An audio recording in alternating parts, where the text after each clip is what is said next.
So what we do here is we put our hands out and we say big circle and we say everyone. Everyone. That big circle counts everyone. Okay, everyone. Do you know how, you have Chinese and Japanese people that say yes, yes, yes, yes, like that? They're very polite. They're very polite. So everyone does that which is right in their own eyes. Okay. Except, and we're going to look at the exception. There are two of them. Okay. There's loving Ruth, and we put our hands across our chest like this to think of Ruth, because she was very different from all the others. And there's also Samuel. Okay. Samuel. Good guy. So it's loving Ruth and Samuel. Yep. Can you remember that, Dave? Loving Ruth and Samuel. And where do you put your hand for Samuel? Behind your ears. Yep. I can't get there. You can't. Yes, you can. Try that. You got it. Now it's stuck. Behind Samuel. That's right. Don't pull your ears off either. Okay. So here we have now the story of Ruth. And Ruth is one of those stories that is full of sadness to start with, but ends up very happy. Cool. You like those stories? Yeah. It all turns out well in the end. Good. What happened was there was a mum and a dad and two boys, and they was having a famine in the land. It was a drought again, and in Australia we have droughts, so we know what they're like. Yep. And they decided they were going to leave their home and go down to another country called Moab. Yep. Well, when they were down there, the two boys got married. Oh, good. Yeah, they did. One of them married Ruth, and the other boy married another girl. And tragedy struck the home. Oh, tragedy. No. Yeah, tragedy. Because the father died, and the two boys both died. What? Yes. True. So now you've got the mother, Naomi. Yep. You've got the two girls. Yeah. And the mother says, you know what? You're my daughters-in-law. You stay here because I'm going to go back home to Bethlehem. Oh, man. Yeah, they did.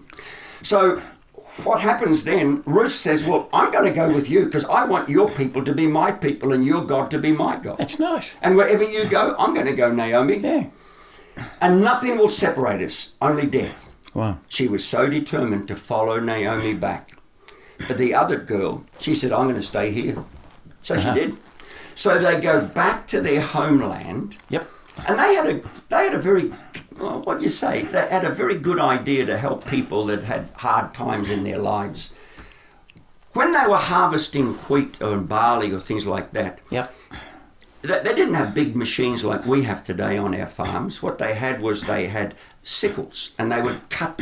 I got sickle once. No, you didn't.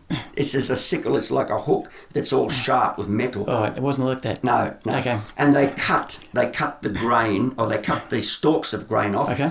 Gather them in a bundle. Yep. And tie them up with a bit of string. Yep. And then they stack them up in stacks. And then sell them to Woolies. No. No Woolies or Coles or anything like that in those days. Okay. Come on, Dave. Okay. All right. So what happens here is the law said that as the harvesters were doing it, if they dropped some of those stalks with grain on it, they weren't allowed to pick them up. Get out. Really? They were to leave those for the poor people. Oh, well, that's nice. And it's fantastic. That's really nice. God cares for people. Yeah. They know what it's like to be poor and to be disadvantaged. That's so great. anyway, what happens here is they also weren't allowed to take the corners. So if you got a square corner, well, you had to leave what was in the corner again for the poor people and the disadvantaged to pick up. Cool. So Naomi, she sends Ruth out to gather some grain. Because what you'd do is you'd take the wheat off, you'd crush the wheat, make flour and make bread. Yep. Okay? So now what happens is she goes into this field, and here's the interesting thing. She actually goes into the field of a man by the name of Boaz. Boaz.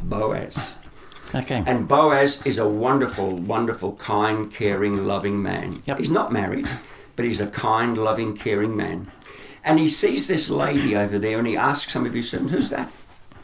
And they tell him, it's the Moabite girl that came back with Naomi. Her name's Ruth. Yep. Her name's Ruth. Well, he said to them, look, boys and girls, if you drop some, don't let it worry. In fact, be a little bit clumsy. Drop more than you need to or you'd normally do. Okay.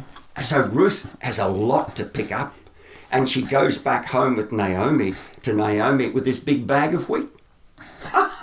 Where did you get that from? She said to Ruth. Coles. No, she got it out in the field. Oh, yep. In the field. And so Whose field were you in? Naomi asked her. Booze. No, I think it was Boaz or something like that. Yeah, Boaz. Yep. Well, Naomi, she knew who Boaz was. He was part of their family clan. Wow. And if he was willing, he could actually marry Ruth and restore all the fortune that they'd lost before they went down to Moab. Cool. And that's exactly what Boaz does. Wow. He marries Ruth and he ends up restoring all of the family wealth that they'd lost because of their poverty or because of the hard times that they had endured during maybe drought, or it was drought beforehand, that caused them to go down to Moab. Anyway, that's the beautiful story about Ruth and Boaz. It's a real love story. Did you notice on our picture there that you got two people and they're sitting and they're talking, there's a big heart there because that's to remind us that this is a love story. Yep. But what do you notice about... No. Okay. I'm talking about what's on top of the house. A chimney. No. Well, they could have had a chimney, but it's not drawn there. Okay, What's on top of the house? You know, I'm a puppet. I can't see stuff like you can. Oh, well. So you better tell me. Okay. Well, it was a roof, but it's in the shape of a book. Hang on. Yeah, I can see the pages. You can see the pages. All right. It's to remind us of the book of Ruth. But this time it's Ruth, not Ruth. Okay. And you see Boaz and Ruth, it's a love story. Yes. Because that's what it's all about, a great love story. Okay, so we remember Ruth. Right. So we've now had Joshua. Yep. We've now had Judges. Yep. And we're now... Did I miss one? No, I haven't. We've had Ruth and we've had Judges. What comes next? Who was it? It was everyone did that which is right in their own eyes except loving Ruth and... Can you remember the name of the man? Begins with S. Samuel. Samuel. Very good. Very good, Dave. It was Samuel. Yep. So we now get into Samuel's story. But where in the Bible are you going to find the story of Samuel? Well, I want you to look at the picture there and see what it says. They're down at the beach. Yep. You notice that they've made a sandcastle that looks like something. What does it look like?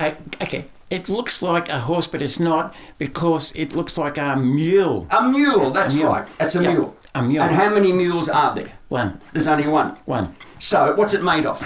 Sand. Sand. So we say one sand mule. Very funny. One Samuel. One Samuel. The book in the Bible. Yep. Okay. Now, what do you see standing on the side of the mule? A lifeguard. No, it's not a lifeguard. It's a king. Oh, okay. Okay. Now, what's he got in his hand that he's holding up? It's not a surfboard. I don't No, know. it's not a surfboard. It's a saw. It's a saw. Oh, yeah. So, because that's to remind us that in 1 Samuel, you find the story of King Saul. Saul. Okay. So, we're getting to that place in our story where the people said, we don't want Samuel's children to be our leaders when Samuel dies. That's not nice. No, I know, but they were being bad boys. They really were. And they said, what we really want is we want to be like everyone else. We want to have a king. Uh-huh. And they did. So they decided that they were going to be a united kingdom. So you put your fingers together like that and your hands, and you think about it in this way. He said, all 12 tribes were going to select someone to be their king, and they were all together united in this decision. Okay, so it's a united kingdom. Okay. Now, the first king... Can I let go now? You can let go now. Okay. Yes, yeah. Okay. The first king, we put our hands up on our heads and stick your fingers up real high if you can do that. That's it. That's up higher. Come on. That's it. You got it. You got it now. You got it. That's your crown. That's your crown, to think about the king. His name is King Saul. King Saul. But the thing about King Saul is... Hang on. Pull your hands down. That's it. Okay, good. Yep. Now, you need to push your hand out like that, pushing it away from you. Yep. Can you do that? Pushing it away. I've got it. Okay. Because Saul had no heart for God. Oh. He really didn't, while he said a lot of things about God that were good, in his heart he really didn't want to follow God. He wanted to be the boss of his own life. Very sad. It was. Yep. And he ended up taking the nation in that same way. Very sad. So we say Saul, no heart. It's not that he didn't have a heart. Everyone's got a heart or you wouldn't live. Yep. But when we say our heart, we're talking about the center of our lives. Yep. And God wasn't number one in his life. So we say no heart. No heart. Okay. So it's Saul, no heart. Okay. Yep. Now he was the king for 40 years. And at the end of his life, the next king was the best king of all. What's his name? King David. Uh-huh. Do you notice now on the picture you've got 2 sand mules? Oh, right. Okay. And do you notice that the guy has got a Shanghai? Yeah. And do you notice he's got a harp? Uh-huh. Because he used to play the harp and sing songs. In fact, in your Bible, you'll find the book of Psalms. There's 150 of them. King David wrote half of those. Well. He was a great composer. Cool. Yeah. And also, the thing about King David was, his Shanghai, he was the one that killed Goliath. Get out. With a Shanghai. With a Shanghai, with a slingshot. Well, slingshot, Shanghai, same thing. Yeah. Yeah. So he threw us, because this was the enemy, and he was coming with all his soldiers behind him, and he said, hey, instead of us fighting each other and losing lots and lots of lives, we kill you, you kill us, why don't you pick your best soldier, come out and fight me? I'm Goliath. I'll take on any of you. Wow. Well, what happened was, David comes down. He was a boy that minded his sheep, but his father sent him down to take some food to his brothers who were in the army. And he goes down and he sees this guy, this giant coming out, yelling out. And he was calling God by names. And so he said, how dare that man blaspheme the name of God? Do you remember the 3rd commandment was you don't take the name of God in vain? Yes. He was doing it. Uh-huh. So what happens here? David says, I'm going to go out and fight this man. And took it in the machine gun. No, he didn't take a machine gun. Oh, All okay. he took was his slingshot, his Shanghai. Hang on. That's it. Just like that. You've got it. He fell over. Flat, knocked out, unconscious. Yep. And David goes up and takes his life. And all of a sudden, all the enemies, they run for their lives because their hero's been destroyed. So that's why we have David there with his harp, because he wrote songs, and why we have the slingshot. Wow. To remind us that God gave him the victory over the enemy. Well, there are lots of fabulous stories about King David in the 2nd book of Psalms. No, Okay. What's the 2nd book of what? Samuel. Samuel, you Samuel got Bell. it. Okay. Psalms were the books of the songs that he wrote, 75 of them. Trying to fill me. And then the book that you find his story in is 2 Samuel. 2 Samuel. 2 Samuel. Okay. Right. Now, when King David dies, his son, Yep. his name is Solomon.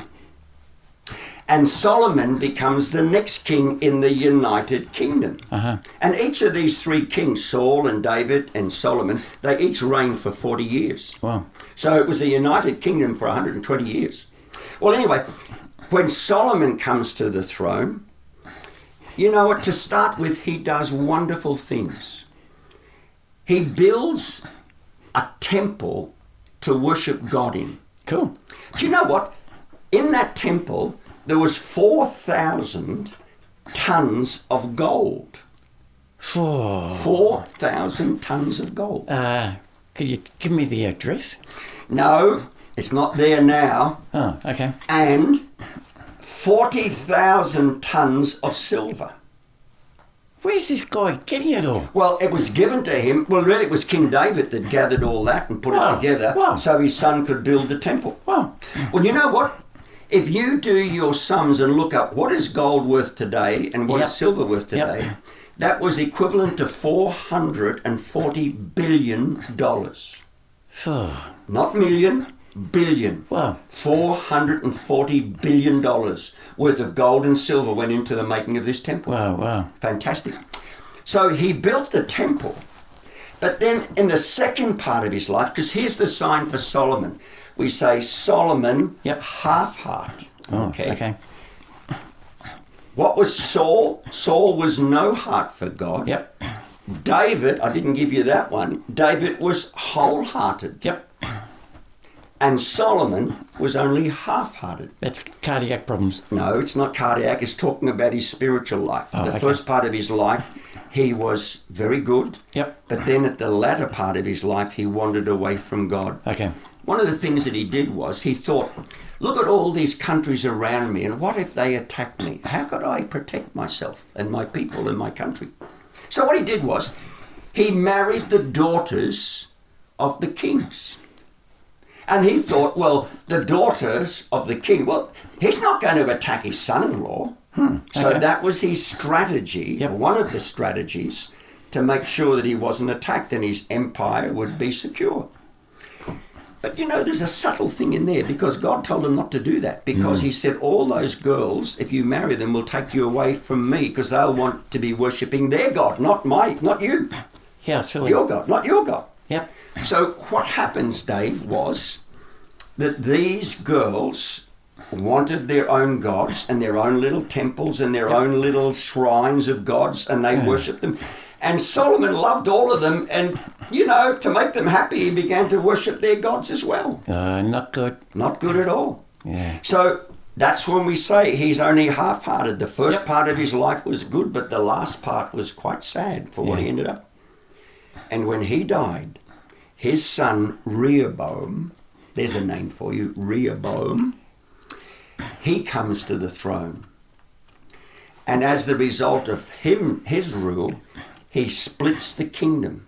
Oh, no. But we're going to come to that story in our next episode of how he does it. Right. So I want you to go back now and look at what we've done here. Okay. Remember, we've said Joshua. Yep. And he divides and he conquers. Yep. And then he splits the kingdom up into 12 lots. Yep.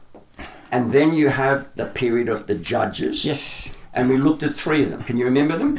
Yep. There's Deborah. Draw your hair back here like this. That's what you do. Oh, that's nice. Deborah. That's nice. Okay. Yep. So that's Deborah. Yep. And then who was this man that wrung out the fleece? That was a guy. Think. Hang on. Think. Boys and girls, can you help Dave, please, to remember the name of the man? They know, but you don't remember. Yeah, I know. Well, what is it? Gideon. Yeah, it starts with G. Gideon. That's Gideon. right. That's right, it. Right. Okay, so Gideon. Okay, Gideon. And then there was the muscle man. His name was Samson. Yep. I didn't tell you much about him, but hey, that's for another day or someone Samson. else to tell you. Yep. Samson. And at the end of that, everyone was doing what was right in their own eyes, except loving Ruth and Samuel. Yes. And then we've got the United Kingdom. Yes. Where Saul was their first king and he had no heart for God. Yep. And then we had David, who was wholehearted. Yep. And then we have Solomon, who was only half-hearted. Yeah. And the next part of our story is we're going to see that the kingdom divides, splits. Okay. But that's to be kept to the next time. Okay. Right. Well, you're doing very well, Dave. I'm Thanks, very mate. impressed with you. You tell me you don't have a good memory, but hey, you're getting better as you get Yeah, older. thanks. Look, it's all. It feels like all foam up there, but I'll try. Okay, that's encouraging. Well, God bless you, mate. It's been good telling you stories. I love it. Thanks, mate. And I'll see you next time. Okay. Thanks. Bye. See ya.